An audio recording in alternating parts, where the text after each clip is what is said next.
আসসালামু আলাইকুম প্রিয় ভিউয়ার্স, কেমন আছেন সবাই? আশা করি সবাই ভালো আছেন। আলহামদুলিল্লাহ আমরাও ভালো আছি। গতকালকেই আমাদের বাসার ভাইয়ের কাছে একটা ফোন এসেছে যে একজন খামারি, প্রান্তিক খামারি তার গরু বিক্রি করবে। তাই সকাল, সকাল চলে আসলাম।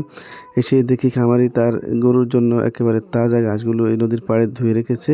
আর এই যে দেখতেছেন নদীর পাড়, এই পাড়েই হচ্ছে ওনার খামার।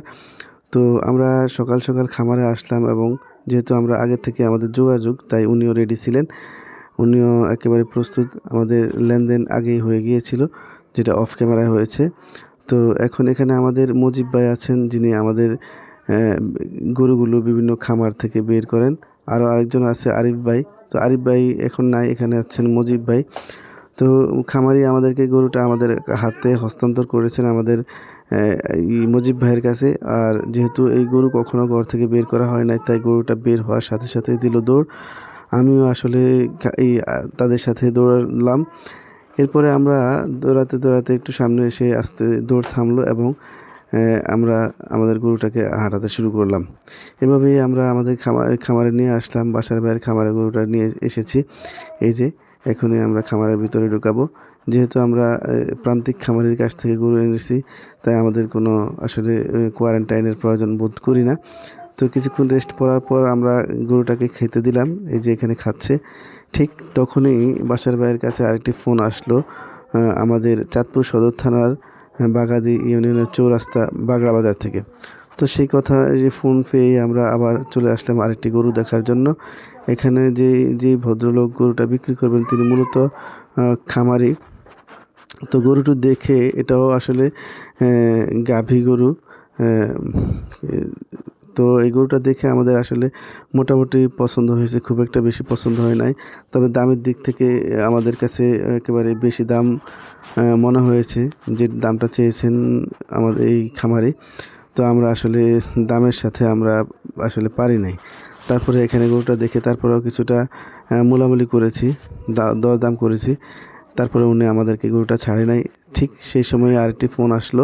এটা হচ্ছে বাগড়া বাজার থেকে আমরা চলে আসলাম শেখদিতে, গ্রাম শেখদি। তো এখানেও দুটি বড় গরু রয়েছে, তিনটি গরু রয়েছে। এই গরু দেখাগুলো হলো, উনিও খুব যত্ন সহকারে এই গরুগুলো লালন পালন করেন। এগুলো একেবারেই কিং সাইজের গরু, ফিজিয়ান ষাঁড় গরু। এগুলোর দামটাও উনি আমাদের কাছ থেকে একটা ধারণা নিয়েছেন, বিক্রি করবেন বলে মনে হয় না। তারপরে আমরা ওনার কাছ থেকে এই গরুগুলো দেখে তারপরে আবার রওনা হলাম পরবর্তী ফোনের জন্য। মূলত আজকে এই 11 ফেব্রুয়ারি 2026 সকালে ভোর থেকেই যে অনেকগুলো ফোন আসছে।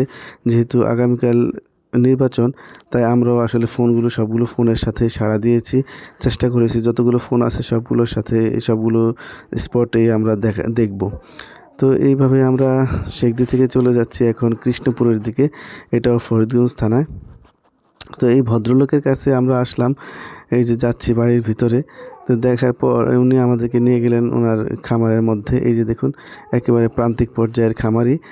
তো উনি এই লাল গাভীটা বিক্রি করবেন, এই বাছুর সহ। আর পাশে ওনার ওই যে একটি কালো গাভী দেখা যায়, সেটা আসলে গাভী না, সেটাও প্রেগনেন্ট, হয়তো 3 মাস বললো যে বাকি আছে। তো আমাদের কাছে এই গরুটার দামও উনি বেশি চেয়েছেন আমার মনে হয়। উনি আমাদের কাছ থেকে 1,30,000 টাকা চেয়েছেন, যেটা একেবারেই অসম্ভব। তারপরে আমরা ওনাকে এই গরুটা সর্বোচ্চ বাচ্চা সহ আমরা 60 পর্যন্ত উঠেছি। তারপরে উনি আর আমাদেরকে সেই গরুটা দিতে পারে নাই বা আমরাও আনতে পারি নাই। তো এইভাবে আমরা সেখানে তারপরেও ওনাকে আমরা বললাম যে গরুটা একটু বের করে দেখানোর জন্য। উনি রাজি হয়ে আবার বের করে দেখালেন, কিন্তু সর্বশেষ আমরা আসলে ওনার কাছ থেকে গরুটা আনতে পারি নাই। তো এইভাবে আমরা পরবর্তী আমাদের ফোন ছিল আমাদের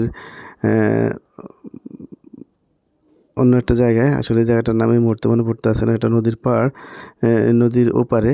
তো সেখানে আমরা নদীর পার হয়ে গিয়েছি। তো যাওয়ার পর আসলে আমার ক্যামেরা যেহেতু চার্জ শেষ হয়ে গিয়েছিল, সেই কারণে আর পরবর্তী ভিডিওটা আমি করতে পারি নাই ক্যামেরার মাধ্যমে। কিন্তু সর্বশেষ একটু চার্জ দেওয়ার পর আমি একটি মোবাইলে ধারণ করেছি। এই যে এই গরুটা ক্রয় করা হয়েছিল, এই গরুটা ক্রয় করা হয়েছিল 53,000 টাকায়। আর এটা ওই যে এখন আমরা নিয়ে যাচ্ছি, এখন গাড়িতে উঠাবো। তো এখন হচ্ছে বেলা প্রায় 1টা। তো এভাবেই আর কি আজকের সময়টা আমাদের কেটেছে। এই যে এই গরুটা আমরা নৌকা পার করে তারপরে হাঁটিয়ে এনেছি। এখনই আমরা এটা আর কি গাড়িতে তুলব। এভাবে আমাদের আজকের সময়টা কেটেছে। যেহেতু নির্বাচনের আগের দিন চেষ্টা করেছি সবগুলা ফোন কল কভার করার জন্য, সব জায়গায় যাওয়ার জন্য। আর এভাবে আমরা মূলত প্রান্তিক খামারের কাছ থেকে গরুগুলা সংগ্রহ করে ভোক্তাদের হাতে তুলে দেই। আমি অথবা আমাদের বাসার ভাই।